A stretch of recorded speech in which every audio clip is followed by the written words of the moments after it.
Hello friends, तो आज हम देखेंगे केमिस्ट्री में रिएक्टिव इंटरमीडिएट्स क्या होते हैं। ओके, तो इसके हम देखेंगे टाइप्स भी इसमें ही देखेंगे इस वीडियो में। कार्बोकैटायन इसका टाइप्स होता है, हम उसके बारे में उसके फुल स्ट्रक्चर्स, उसके फॉर्मेशन, उसकी कैरेक्टरिस्टिक्स, इन सबों के बारे में आज हम पढ़ेंगे। ओके, तो in an organic reaction when reacting molecules convert into product there is formation of some species by homolytic और heterolytic fission of a covalent bond, they are called reactive intermediates. Organic reaction में जब reacting होती है तो molecules product में convert हो जाते हैं और कोवैलेंट बॉन्ड के द्वारा, जो हमें पता है होमोलिटिक और हेटेरोलिटिक फिजन होता है, उससे हमें कुछ स्पीसीज के फॉर्मेशन होता है, उसे ही हम रिएक्टिव इंटरमीडिएट्स कहते हैं। Okay, these are of many types that perform different reaction. Okay, तो ये बहुत प्रकार के होते हैं, अपने रिएक्शन के अकॉर्डिंग होते हैं। ये कुछ इस प्रकार है, जैसे कार्बोकैटायन जिसे हम कार्बोनियम आयन भी कहते हैं, कार्बेनियन है, फ्री रेडिकल है, नाइट्रीन्स है, कार्बीन है, बेंजीन्स है। ओके, तो हम देखते हैं कार्बोकैटायन को देखते हैं। तो it is also known as carbonium ion, इसे हम कार्बोनियम आयन से भी जानते हैं। An organic species having carbon atom bearing only 6 electron in its outermost shell and a positive charge is called carbocation. Okay, तो organic species में जो carbon atom हमारा होता है, उसके आउटर मोस्ट शेल में 6 इलेक्ट्रॉन होते हैं ओनली। ओके, तो और इसमें एक पॉजिटिव चार्ज होता है, इसके ऊपर एक पॉजिटिव चार्ज होता है, जिसे हम कार्बोकैटायन कहते हैं। ओके, तो this intermediate formed by heterolytic fission of a covalent bond. इस इंटरमीडिएट का फॉर्मेशन जो है कोवैलेंट बॉन्ड के हेटेरोलिटिक फिजन द्वारा होता है। Okay, it acts as an electrophile because it is electron deficient species. ये इलेक्ट्रोफाइल की तरह एक्ट करता है क्योंकि ये एक इलेक्ट्रॉन डेफिशिएंट स्पीसीज का होता है। ओके, अब हम इसके स्ट्रक्चर के बारे में देखेंगे। स्ट्रक्चर में हम इसमें हाइब्रिडाइजेशन, शेप और एंगल के बारे में देखेंगे और ये कैसे बनता है। ओके, तो देखते हैं हम यहाँ पर हमारे पास मैथिल क्लोराइड है। ओके, और जैसा हमने ये पढ़ा, ये किससे बनता है? हेटेरोलिटिक फिजन के द्वारा बनता है। तो जब हमने इसका हेटेरोलिटिक फिजन कराया तो सारे इलेक्ट्रॉन क्लोरीन के साइड चले गए, तो ये कटायन हो गया और ये अनायन हो गया। ओके, तो इसलिए ये कार्बन का है, तो इसलिए हम इसे कार्बोकैटायन कहते हैं। ओके, तो हमें पता है कि जो हमारा कार्बन होता है उसके जो उसकी वैलेंसी होती है वो 6 होती है।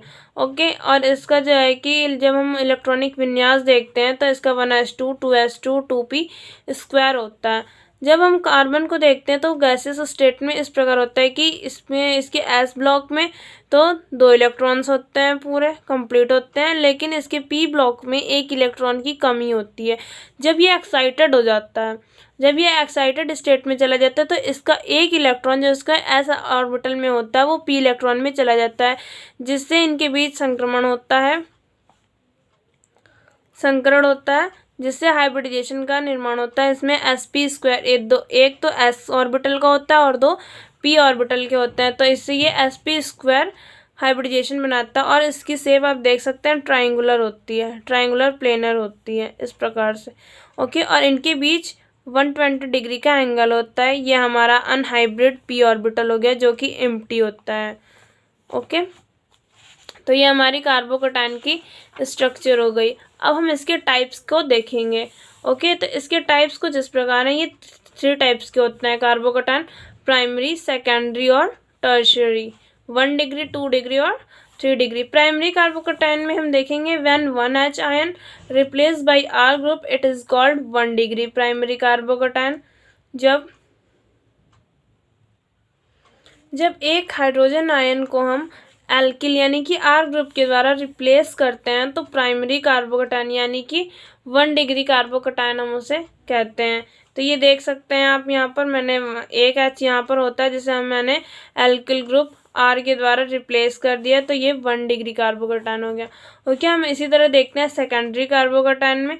तो when 2H ion replace by 2R group is called secondary carbocation.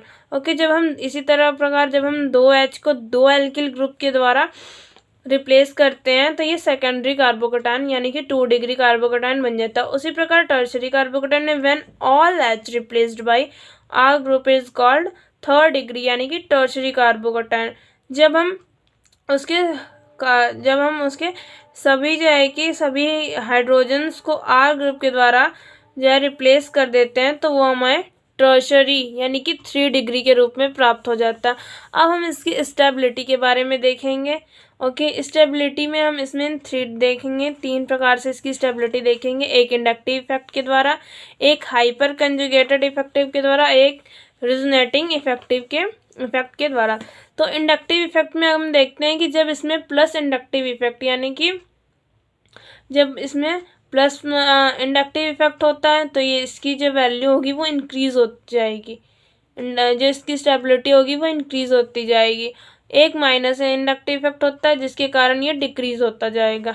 जब हम इसमें प्लस होगा इंडक्टिव इफेक्ट तो ये इंक्रीज हो जाएगी इसकी स्टेबिलिटी, और जब माइनस होगा जिस प्रकार माइनस होगा उसी प्रकार ये डिक्रीज होता जाएगा।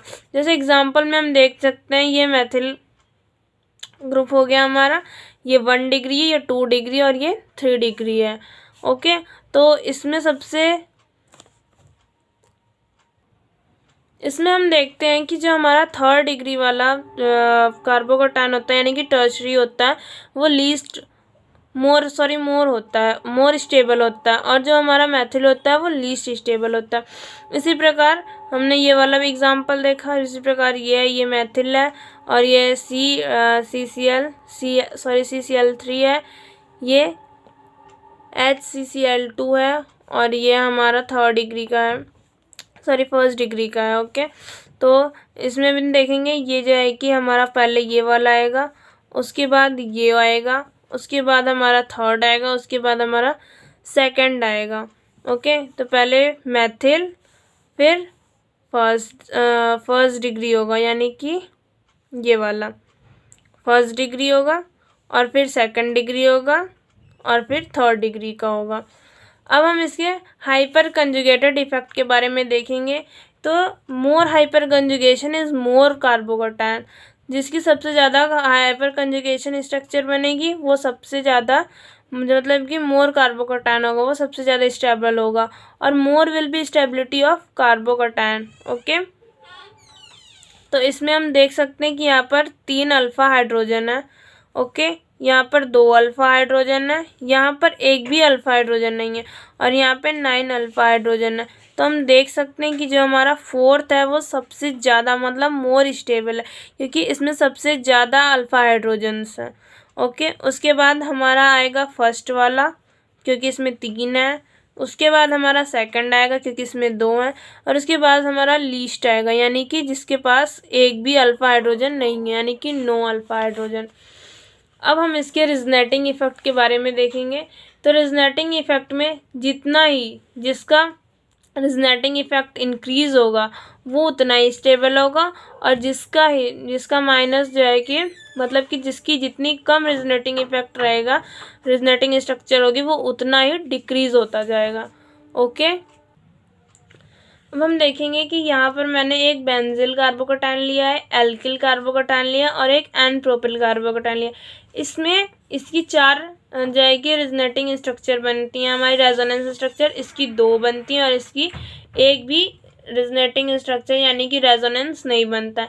तो जिसकी सबसे ज़्यादा बनेगी, जिसकी इंक्रीज होगी वो तो मोस्ट स्टेबल होगा, जिसकी कम होगी वो तो लेस स्टेबल होगा। मतलब 4 से कम 2 हो गया और 2 से भी कम 9 हो गया, मतलब कि ये लीस्ट स्टेबल है। ओके, अब हम इसके कैरेक्टरिस्टिक्स के बारे में देखेंगे कि इस कैसे पता लगाएंगे हम कि ये कार्बोकैटायन है। कार्बोकैटायन का नाम लिखने के लिए IUM सफिक्स लगाते हैं। जब भी हम कार्बोकैटायन को देखेंगे हम उसके नाम लिखने के लिए हम IUM लास्ट में लगा देते हैं। जैसे ये हमारा मेथिलियम आयन हो गया, ये एथिलियम आयन हो गया। ओके, कार्बोकैटायन हेटेरोलिटिक फ्यूजन से प्राप्त होता है। अभी मैंने बताया आपको कि ये जो हमारा कार्बोकैटायन होता है वो हेटेरोलिटिक फ्यूजन से होता है। ओके, जिसमें सभी इलेक्ट्रॉन्स जो होते हैं वो एक साइड ही चले जाते हैं। कार्बोकैटायन अत्यधिक एक्टिव होता है। क्यों एक्टिव होता है? क्योंकि जो है आउटर मोस्ट सेल में इसके इलेक्ट्रॉन्स कम होते हैं और ये सोचता है कि मैं जल्दी ही किसी से जो है कि रिएक्शन कर लूँ। ठीक है, तो ये बहुत ही अत्यधिक एक्टिव होते हैं। अब हम इसकी फॉर्मेशन के बारे में देखेंगे कि ये कैसे बनता है। फ्रॉम हेलोजेंस के द्वारा कैसे बनता है ये? The carbonium ions are formed by the ionization of halogen compounds. ये जो हमारा कार्बोनियम आयन होता है वो आयोनाइजेशन मतलब कि हेलोजन के हेलोजन कंपाउंड जो हमारा होता है उसके हेलोजन कंपाउंड जो हमारा होता है उसके आयोनाइजेशन के द्वारा भी ये बनता है। जैसे हम यहाँ देख सकते हैं, ये हमारा टर्शरी ब्यूटिल क्लोराइड है, जिसका हमने जो है कि यहाँ पर हमने आयोनाइजेशन किया तो ये हमें कार्बोनियम आयन मिला टर्शरी ब्यूटिल कार्बोनियम के रूप में। अभी मैंने बताया ना, लास्ट में IUM सफिक्स लगाते हैं।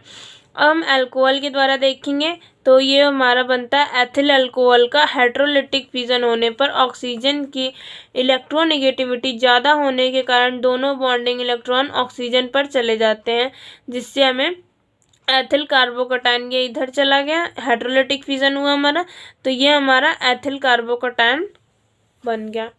ओके, तो आज हमने इस पूरे वीडियो में अपना कार्बोकैटायन कंप्लीट कर दिया। अब हम अगली वीडियो में अपने कार्बेनियन लेकर आएंगे। ओके।